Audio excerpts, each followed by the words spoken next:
Hello students, आज हम लोग क्लास 8 का वीडियो बना रहे हैं। और जैसा कि आप जानते हो, इस लॉकडाउन में सारे सब्जेक्ट्स को आप बाय वीडियो पढ़ रहे हो तो ऑनलाइन।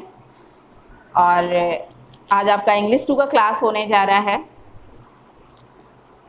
और आपको हम बता देते हैं कि लास्ट जो आपका सेशन था उसमें भी आपका बुक लगा था, और इस साल आपका ये बुक लगा है जिसका नाम है लिविंग इंग्लिश, और ये बाय रत्ना सागर है। ठीक है, आप इसको परचेज करो, पढ़ने में इजी होगा, हमको भी पढ़ाने में अच्छा फील होगा।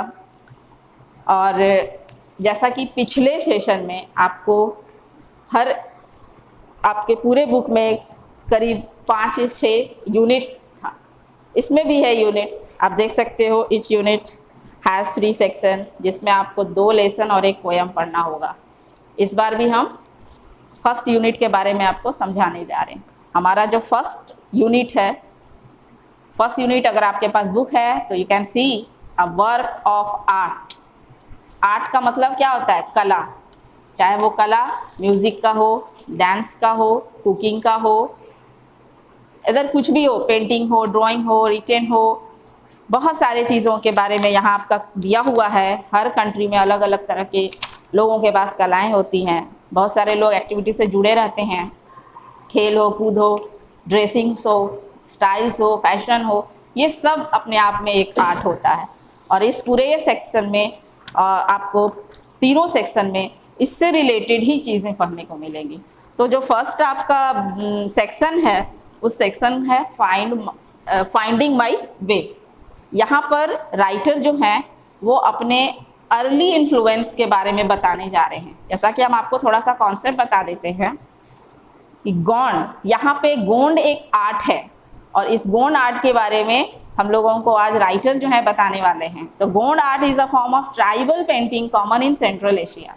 सेंट्रल एशिया मतलब जो मध्य सेंट्रल इंडिया, ठीक है, हमारे भारत का जो सेंट्रल पार्ट है, सेंट्रल पार्ट जैसे हम एमपी को ही लेते हैं, मध्य प्रदेश है, वहाँ पे लोग ट्राइबल्स बहुत ज़्यादा होते हैं, तो वैसे ट्राइबल पेंटिंग का ही नाम है गोंड। ये एक फॉर्म है आर्ट का, and it was made popular by Jangarh Singh.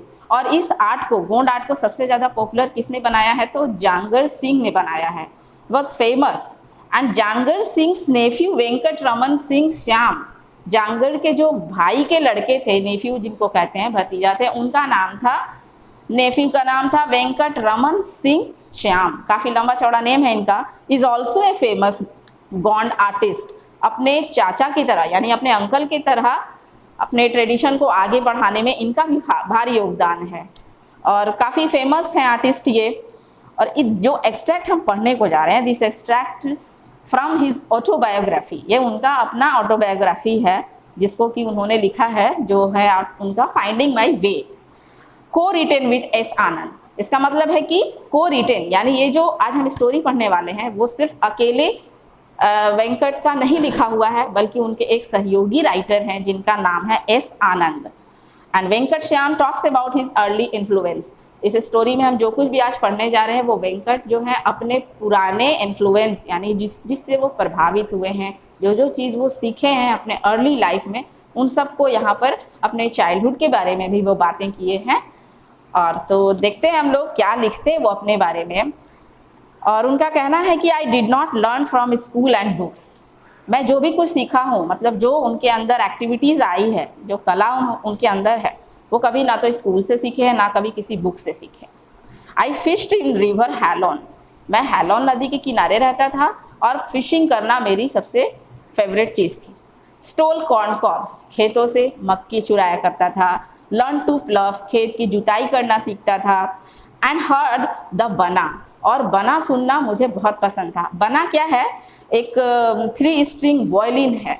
एक वायलिन होता है जिसमें 3 तार लगे होते हैं, उसको लोग बजाते हैं गांव में भी, और कुछ जो लोग म्यूज़िक के फॉन्ट होते हैं।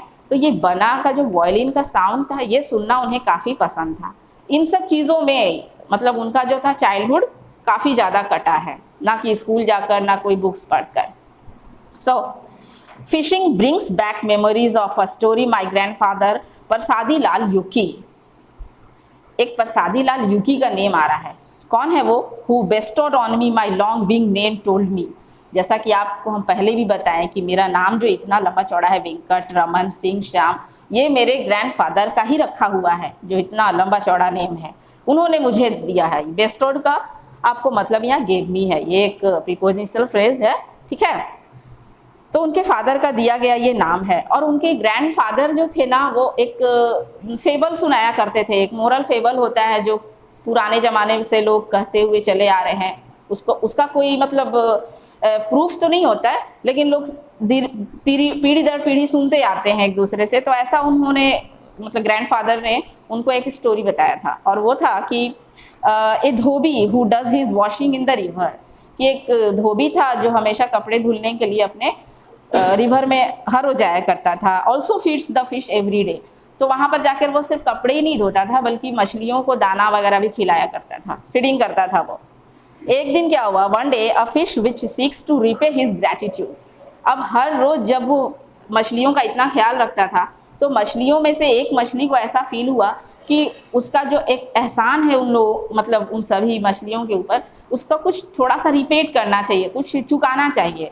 और उसको चुकाने के लिए वो उसको ना एक आने वाले आपदा के बारे में बताती है। वो क्या बताती है, tells him about the imminent end of the world. Imminent का मतलब है यहाँ अबाउट टू हैपन सून, कुछ ऐसा जो बहुत जल्द होने वाला है, कुछ अनहोनी होना, कुछ अच्छा चीज़ नहीं होना, कुछ बैड थिंग्स है जो होने वाला है। और ये मछली को आभास हो चुका था।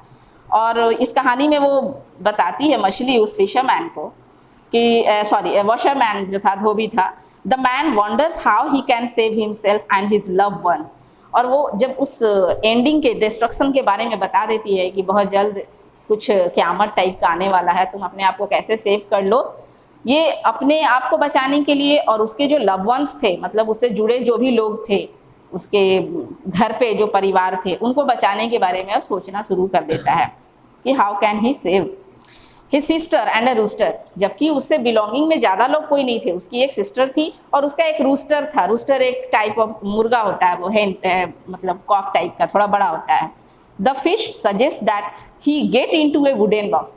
और फिश उसको एक सजेशन देती है कि तुम अपनी जान बचा, जब डिस्ट्रक्शन होगा पूरे होल मतलब ब्रह्मांड में, पूरा वर्ल्ड जब ख़त्म होने लगेगा, एंड होगा, तब तो कुछ भी नहीं बचेगा।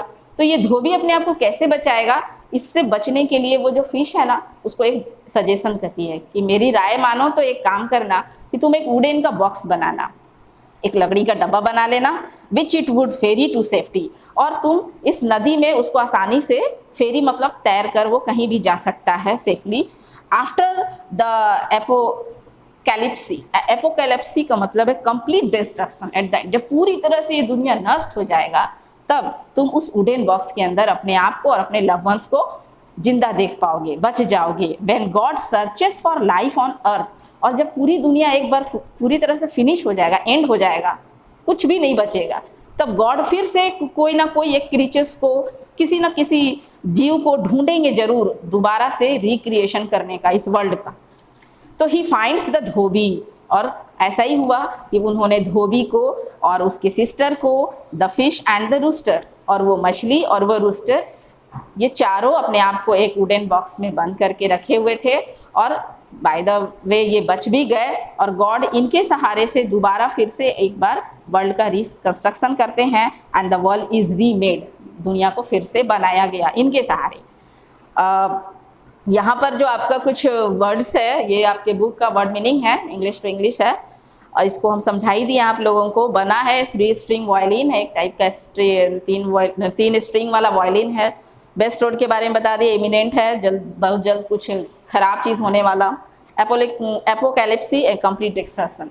अब इसके बाद हम आपको नेक्स्ट पेज पर आ रहे हैं, और इसमें कुछ और वर्ड मीनिंग्स है, उसको भी समझाते हुए हम आपको ये लेसन यस तो आप लोग, ये आपको अभी हम जस्ट बतला रहे हैं लास्ट वीडियो में कि आपका जो न्यू पेज स्टार्ट होने वाला है उसमें भी कुछ वर्ड मीनिंग्स दिया हुआ है। जैसे कबीर है, famous poet in 15th century India. Kabir जिनको तो आप सब लोग जानते हो, हिंदी के बुक में उनका दोहा पढ़ते हो कबीर का, तो फेमस पोएट थे ये, कवि थे हमारे 15th सेंचुरी के।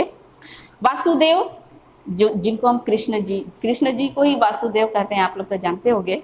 यहाँ पर लेकिन वासुदेव एक्चुअली में किनको कहा जा रहा है, कि ट्रेवलिंग सिंगर है, ठीक है, घूमते फिरते हुए जो लोग गाना वाना गाते रहते हैं म्यूजिक लेकर, ड्रेस्ड एज लॉर्ड कृष्णा। वो कृष्ण जी होते नहीं हैं, वो कृष्ण जी का सिर्फ एक अपना इमेज बनाते हैं, उनके तरह सिंगिंग करते हैं, अपना कॉस्ट्यूम पूरा ले लेते हैं और गांव-गांव घूम करके अपने लाइवलीहुड के लिए ये गाना गाते हैं, सिंगिंग करते हैं, जैसे फॉक्स म्यूजिक वगैरह कुछ भी।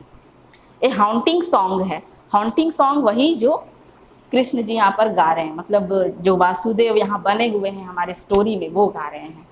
तो song so beautiful that can not be forgetted. एक ऐसा सॉन्ग जिसको आप एक बार सुन लो, वो इतना मेलोडियस होता है जिसको आप कभी भूल ही नहीं सकते हो, जिसको भुलाया ना जा सके। एंड लास्ट है यहाँ पर रेटिसेंट बट रिजोल्यूट। रेटिसेंट का मतलब होता है शाई होना, मतलब अंदर से शर्मीले संकोची भाव का होना, बट डिटरमिन्ड, लेकिन अपना काम वो जरूर करेगा। काम में वो उसकी कोई मतलब उसका जो शाइनेस है उसके काम को बीच में आगे नहीं आने देगा, दृढ़ संकल्प करके काम करने वाला। And last buttressed trunk. Buttressed trunk का मतलब है with large roots on all sides. कोई पेड़ होते हैं जिनके काफ़ी जड़ जो है साइड से बढ़ जाते हैं, तो वैसा कोई लार्ज पेड़ होना, रूट्स बनाना, ढेर सारे रूट्स हो जाना उसके अंदर। तो हम लोग देखते हैं कि लेसन में आगे क्या पढ़ना है कि अब यहाँ से जो हमारे राइटर हैं वेंकट रमन, ये अब अपने बारे में फिर से बता रहे हैं। वो जो एक फेबल था जो कि ख़त्म हो चुका है कि हमारा वर्ल्ड दोबारा से रीमेड हुआ, एंड वो लिखते हैं कि it was a child that I had my first encounter with Kabir. मेरी सबसे पहली एनकाउंटर मतलब एक मुलाकात होना है, भेंट हो जाना है। वो कौन थे? कबीर थे, उनसे मैं एक बार फर्स्ट मिला था।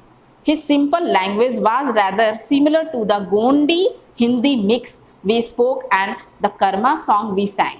जब उनसे मैं मिला तो उस कबीर का जो लैंग्वेज था वो पूरी तरह से ना तो गोंडी था, ना तो गोंड प्रजातियों से मिलता जुलता था, और ना ही पूरी तरह से वो हिंदी था, मतलब हिंदी और गोंडी मिक्स एक भाषा वो बोला करते थे। And the karma song we sang, और हम दोनों साथ मिलकर एक कर्मा सॉन्ग गाया करते थे। कर्मा सॉन्ग लोग जनरली गांव में अपने गीत के रूप में गाया करते हैं, जो भी वो काम करते हैं उसको एक संगीत में ढालकर गाते हैं। ऑन विंटर मॉर्निंग्स, ठंड के सुबह की बात है। अ वेल अटायर्ड वासुदेव, वेल अटायर्ड मतलब बहुत अच्छे से पोशाक धारण किए हुए वासुदेव, ये वही वासुदेव जो हमारे स्टोरी में है, would pass through our village. वो गाना गाते हुए सिंगिंग करते हुए विलेज से क्रॉस कर रहे थे, गांव से। A picture of grace dignity and peace. अब वासुदेव का जब वो कॉस्ट्यूम धारण किए हैं तो उनको अपने अंदर पूरा इमेज भी वासुदेव वाला ही लाना पड़ेगा। काफ़ी पीस था, शांत स्वभाव के, डिग्निटी, चेहरे पे एक अलग सा ग्रेस, चमक। He held a 3 string tanpura. एक तामपुरा होता है 3 तार से बजाने वाला, एक तारा टाइप का। इन वन हैंड, उनके एक हाथ में तानपुरा था, and symbols in the other, and a haunting song on his lips. और दूसरे हाथ में एक सिम्बल्स था, एक लकड़ी का बना हुआ घुंघरू होता है जो नारद जी वगैरह ऐसे ऐसे बजाते रहते हैं। तो दूसरे हाथ में सिम्बल्स था और उनके मुख, लिप्स पर वही हॉन्टिंग सॉन्ग था, जिसको कि एक बार सुनने के बाद लोग उसमें इतना मंत्रमुग्ध हो जाते हैं कि फिर आगे का सब कुछ भूल जाते हैं। मैं भी उनके उस गीत में इतना मंत्रमुग्ध हो गया कि दो I did not understand much, जबकि उनकी गीत मुझे उतनी ज़्यादा समझ में नहीं आ रही थी क्योंकि थोड़ा लैंग्वेज प्रॉब्लम था उनको, लेकिन I was mesmerised by the music and words. लेकिन मैं उनके शब्दों से, उनके म्यूज़िक के धुन से मंत्रमुग्ध हो जाऊँ, मेस्मराइज हो गए। Just like I was entranced by the plas flower that flaunted their beauty along the Halon river। ठीक उसी तरह मैं उनके गीत में मुग्ध हो गया, जैसे कि पलास के जो फूल है ना, जब मैं हैलोन नदी के किनारे बैठता हूँ, तेज़ हवाएं चलती हैं, तो जितने पलास के पेड़ हैं उन सब में से फ्लावर्स जो है ना फ्लाउंटिंग करते हुए नदियों में जाकर जो उनके पत्थरों से टकराते हैं, ये जो सीन जो होता है, ये जो व्यू होता है, ये इतना सुंदर होता है कि लोग उसमें खो जाते हैं। ठीक उस म्यूज़िक में और इस सीन में कहीं कोई थोड़ा भी फ़र्क नहीं है। मैं उसी तरह इनके संगीत में मुग्ध हो गया। Which was strewn with massive rocks, perhaps the debris of some pre historic volcanic ash. यहाँ पर दिया है कि कुछ प्री हिस्टोरिक मतलब जो हमारी बहुत पुराना इतिहास होता है, ऐश मतलब जो राख होते हैं, ठीक है, उसमें जैसे कि मैं कहीं गुम हो गया। There was also the reticent but resolute kahwa tree. एक कहवा ट्री था जो कि रेटिसेंट बट रिजोल्यूट था, मतलब वो मतलब गिरा हुआ टाइप का एक पेड़ होता है, जैसा लगता है शाई है, जैसे लोग शर्मा कर अपना गर्दन झुकाए रहते हैं, वैसा वो शाई एक कहवा ट्री है, लेकिन डिटरमिन्ड है, खड़ा है अपने जगह पर मजबूती से। Only when scrap did it yield blood red sap that could be used as dye। और कहा जाता है कि इसका जो पत्ता होता है, इसका जो पेड़ का बार्क होता है, खाल, इतना रेडिश होता है कि इससे लोग डाइंग करने का काम करते हैं, मतलब इसमें से पेंट निकाल कर चाहे कपड़े रंगते हैं या फिर पेंटिंग्स बनाते हैं तो इसके कलर का यूज़ करते हैं। अब आपका ये स्टोरी जो है थोड़ा और है, जिसको कि हम लोग नेक्स्ट वीडियो में पढ़ेंगे, काफ़ी लंबा है ये, और आज के लिए हम इतना ही स्टॉप करते हैं यहीं पर। इसको आप लोग अपना फेयर पे उतार लोगे, याद भी करने की कोशिश करोगे, आपके लिए अच्छा ही होगा। और चलिए तब लेट्स हम लोग मिलते हैं फिर से अपने नेक्स्ट वीडियो में, और उस दिन हम लोग पूरा कंप्लीट कर देंगे अपना लेसन, और कुछ एक्सरसाइज है वो भी हम करवाएंगे। लेकिन उससे पहले हम एक रिक्वेस्ट करेंगे आप लोग से कि आप लोग अपना पहले बुक ले लीजिए। बुक ले लोगे, आपको होमवर्क करने में, पढ़ने में, फेयर करने में, आगे आप खुद भी चाहो तो इसमें लेसन्स को पढ़ सकते हो तो ईजी होगा, और हमको भी ईजी फील होगा कि आप अपना होमवर्क रेडी रखोगे, क्योंकि जब भी स्कूल खुलेगा हम सारा चीज़ चेक करेंगे कि आप लोग अपने रेगुलर एक्टिविटी में लगे हुए थे या नहीं लगे हुए थे। तो थैंक यू फॉर टुडे।